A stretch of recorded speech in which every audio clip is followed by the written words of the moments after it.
man up on my own height with a mustache, and he has a war with a white overall. He was my only chance. I went into the smoking room and had a breakfast of a glass of whiskey and soda and some biscuits. It was now nearly 6 o'clock. I put a pipe in my pocket and filled my pouch from the tobacco jar on the table. But as I put my fingers into the tobacco, I touched something hard and drew out Shudder's little black notebook. Then I went into the hall to wait for the milkman. That was the first part of it, for I was very anxious to get out of the door. 60-30 past 10, 60-40, but still he did not come. The fool had chosen this day to all of his days to be late. At 14 minutes to 7, I heard him outside. I opened the front door. "Come in here a moment," I said. "I want a word with you." And I led him into the dining room. "I think you are a sportsman," I said. "I want you to do me a service. Leave me your cap and overall for the 10 minutes, and here is a sovereign for you." "All right," he said. "Here you are, sir." I put on his flat blue hat and his white overall, picked up his bottles, shut my door, and went whistling downstairs. The portress told me that to stop making such of noise, which sounded as I looked at it like a milkman. At first I thought there was nobody in the street. Then I caught sight of a policeman and a man walking on the other side.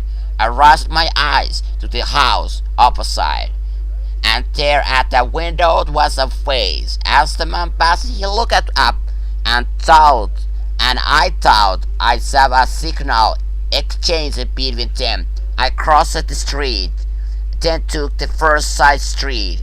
There was no one in the little street, so I dropped the bottles behind a gate and sent a hat and overall after them. I had only just put on my own cap when a postman came around the corner. I gave him good morning, and he answered me.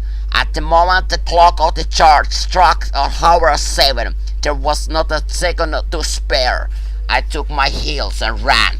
At the station I had no time to take a ticket. A porter told me to platform, and as I entered I saw the train already in motion. Two porters blocked the way, but I managed to pass them and got into the last carriage. The adventure of the innkeeper. It was a May winter. I asked myself why, when I was still a free man, I had sailed to London and not gone into the wonderful country. I dared not to call the restaurant car, but I caught the packet lunch at Leeds. Also, I caught the morning's paper, but there was very little in them that was of any interest to me. When I had done with them, I got out Scudder's little black notebook and studied it.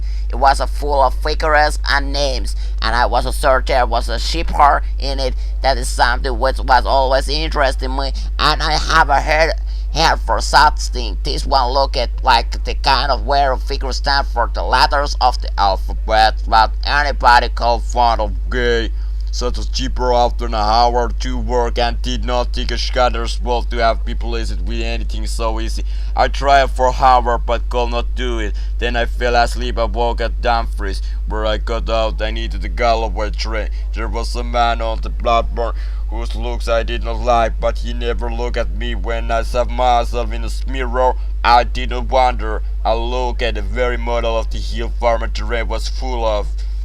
I travelled with the 5,000 of them. They talked of sheep and lambs and prices, and took no notice of me. About 5 o'clock they had all cut out, and I was alone as I had hoped. I got out the next station. An old station master was digging into his carter, and with his spade over his shoulder went up to the train, took jerks of some good and